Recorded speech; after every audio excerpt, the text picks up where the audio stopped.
And hello, this is Billy for the EdTech coaching tips for the week of March 21st, 2016. I hope you have enjoyed my previous videos, and I promise some really great stuff in this video.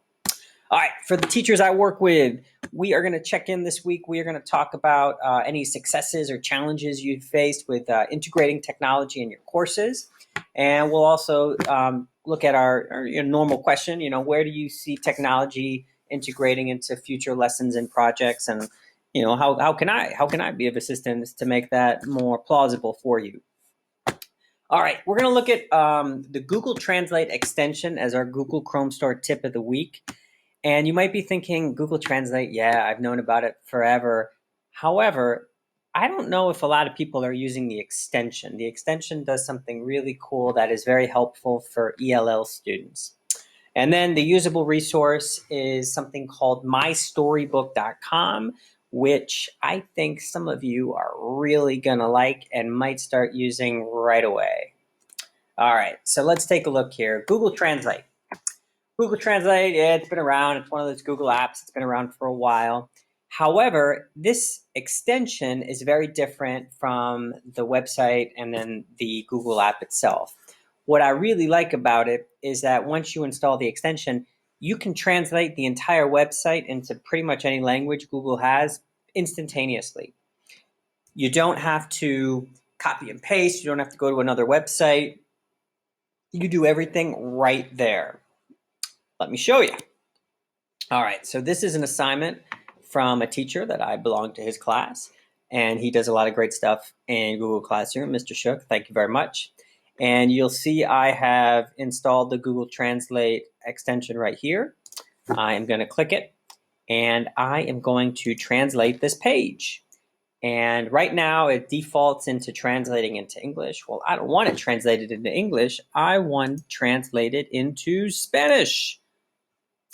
Pretty cool. It takes everything and translates it into Spanish.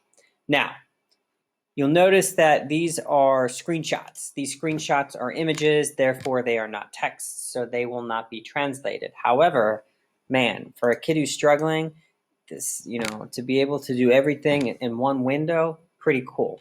And then you can go back to the original language just by a click of the button. So Google Translate, the extension.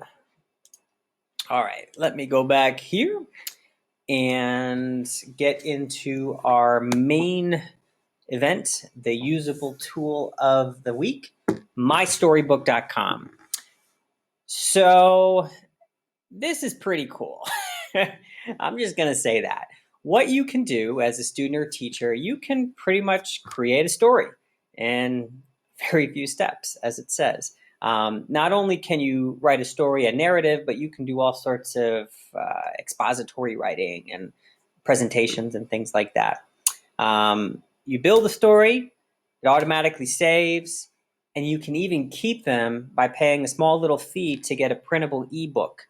Kind of cool. Not necessarily something you would do with every student, but you could turn it into a contest and hey, which of the students in this class, which student deserves to have their storybook printed for everybody to see? I mean, you could make it into some type of game like that if you wanted, if you have the pockets, or if your printable has the pockets.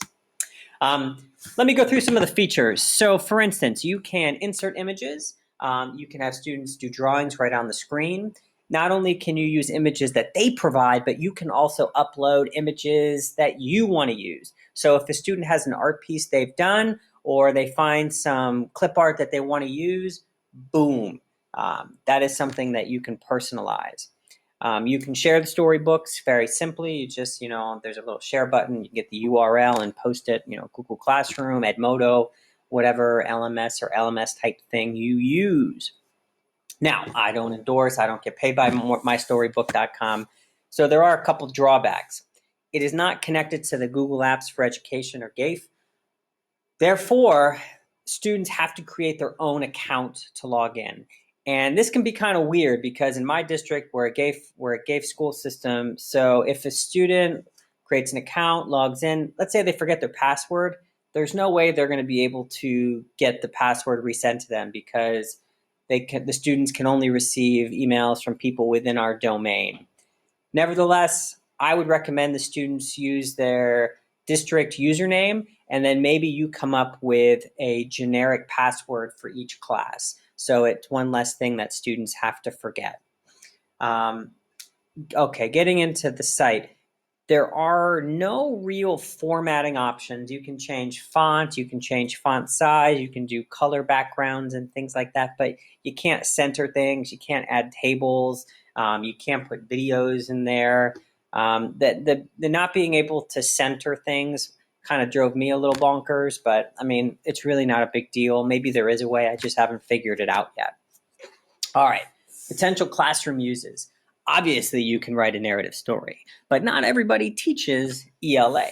Therefore, you could do timelines if you were doing a project-based learning assignment, part of a big unit. This could be your end result. This could be what the students are working towards or composing as they're learning.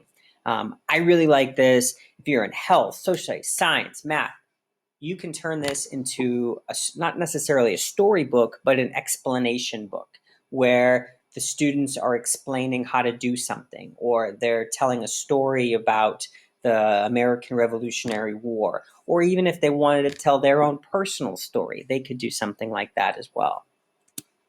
Before I end today, I just want to show you what this looks like. The website is really simple. You just click on mystorybook.com.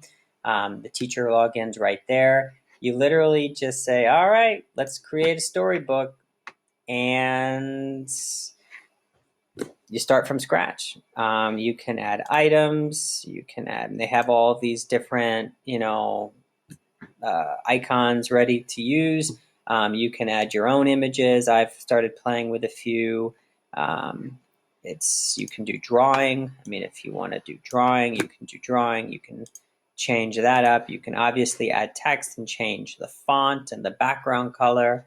Lots of really cool stuff.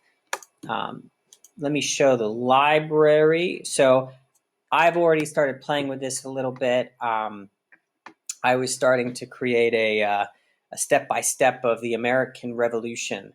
And so I created a title page. Step one, I added a very simple little text box here with a picture I found. Step two, well, I never got to the French and Indian War, but and you can see you can share things really, really simply, or you can pay the $5 and get an ebook of what you've done. But this isn't done, I wouldn't pay nothing. I wouldn't pay anything for that. Take a look at the library. They have featured ones. Let me show you this. This is really cool. So how to build an argument. I thought this was kind of cool. So this is something someone's already made. And what's really cool is you can take this, edit it, and make it your own, or change it, or send it to students so they could use this as a template. So it goes through,